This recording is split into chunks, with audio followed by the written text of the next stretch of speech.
कटाई किसी भी सूरत में रुकनी चाहिए और वन्य प्राणियों का शिकार हर हाल में रुकना चाहिए। इसके लिए आज अब इन सब लोगों को तो जाना है, समय है, घर में काम भी है। आज आप सब लोग अग्रणी पंक्ति में मंचासीन बैठे जो भी समाज के प्रबुद्ध नागरिक हैं, इस मीटिंग के बाद यहां बैठ करके तय करें कि आगे की रणनीति आप लोगों को किस तरह से चलानी है, क्या योजना बनाए, किस तरह से आंदोलन चलाए, किस तरीके से चलाए, ताकि आंदोलन लंबा भी चले तो लोगों की भीड़ बरकरार रहे। एक दिन नोखा से लोग आए तो एक दिन लोनकरण से आए, एक दिन खाजवाला से आए तो एक दिन फलोदी से आए। इस प्रकार की व्यवस्था होगी, हजारों लोग प्रतिदिन धरने पर उपस्थित होंगे तो बात बनेगी। और इसके लिए एक डेलीगेशन बनाए, एक ऐसे लोगों का एक नेतृत्व मंडल बनाया जाए जो निष्काम और निष्कपट हो, जिनकी एक ही भावना हो, और वो भावना है जो गुरु महाराज ने कही है। जैसे अमृता देवी के नेतृत्व में 363 लोग शहीद हुए, तो अमृता देवी की ये भावना नहीं थी कि लोग मुझे याद करेंगे, मेरे नाम से पार्क बनेंगे, मेरे नाम के स्टैचू लगेंगे, मेरे नाम इतिहास के पन्नों में लिखे जाएंगे। ये भावना उनकी नहीं थी। उनकी भावना क्या थी?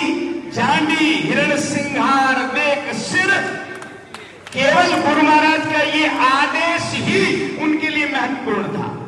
तो एक ऐसा प्रतिनिधि मंडल बनाया जाए जो सारे आंदोलन की लीडरशिप नेतृत्व करे। किसी भी आंदोलन को सफल बनाने के लिए नेतृत्व महत्वपूर्ण होता है। बहुत बड़ी सेना भी सेनापति के पीठ दिखा देने से पराजित हो जाती है, लेकिन छोटी सी सेना बहादुर सेनापति के नेतृत्व में सामने दुश्मन की बहुत बड़ी सेना को शिकस्त दे देती है। तो ऐसे लोगों का नेतृत्व मंडल बने जो लोग निष्कपट हैं, निस्वार्थ भाव से केवल गुरु महाराज की आज्ञा है इसलिए हमें वनों की रक्षा करनी है। पर्यावरण छोड़ो, ऑक्सीजन छोड़ो, श्वास छोड़ो, कोई मायना नहीं इसका। मायना इस बात का है कि भगवान जाम्बोजी की आज्ञा है कि पेड़ नहीं कटने चाहिए। भगवान जाम्बोजी की आज्ञा है कि हिरणों पशुओं का शिकार नहीं होना चाहिए। बस ये जो बात है ये सबसे महत्वपूर्ण है। इसका महत्व है। अब कह देंगे पेड़ काटेंगे तो हम 10,000 और लगा देंगे, लोसा कानून बना दिया। अरे नहीं, गुरु महाराज ने कहा पेड़ कटना नहीं चाहिए।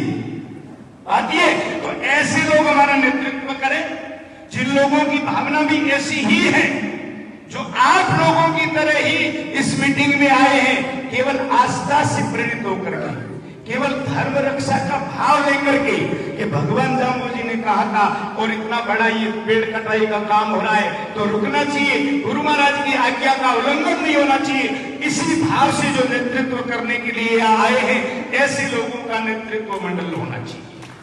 जो लोग किसी शर्त पर समझौता नहीं करें, किसी मंत्री मुख्यमंत्री से मिल करके हाथ मिला करके हाँ ठीक है सरकार ने मान लिया, ऐसा समझौता न करें। जो एक स्पष्ट मजबूत और सशक्त चीज हमारे सामने लेकर आए, ऐसे लोग हमारा नेतृत्व करें, तभी जो इस तरह का आंदोलन सफल हो सकता है, अन्यथा नहीं। मैंने फलोदी में आंदोलन हुआ था, आप सबको पता है।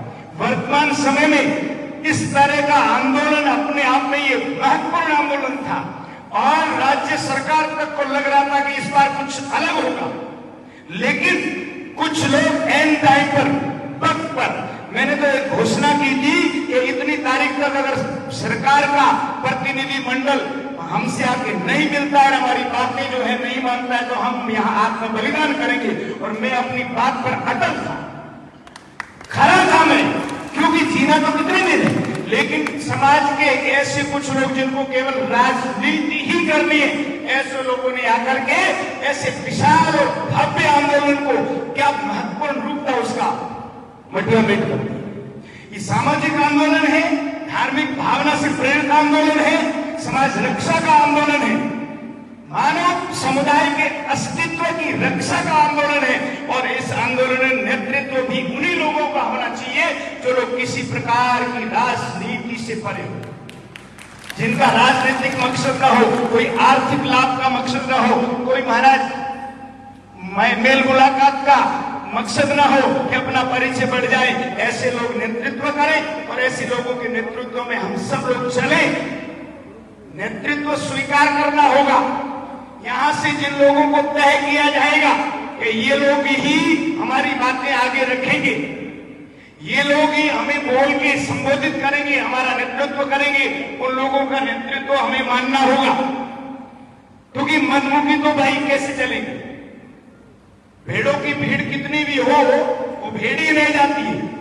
सिंह अकेला ही सारे जंगल पर राज करता है, क्योंकि उनमें नेतृत्व की विशाल जो काबिलियत होती है। इसी तरह भीड़ अगर लाखों की भी हो जाएगी, लेकिन अगर हम किसी नेतृत्व को स्वीकार नहीं करेंगे तो सफलता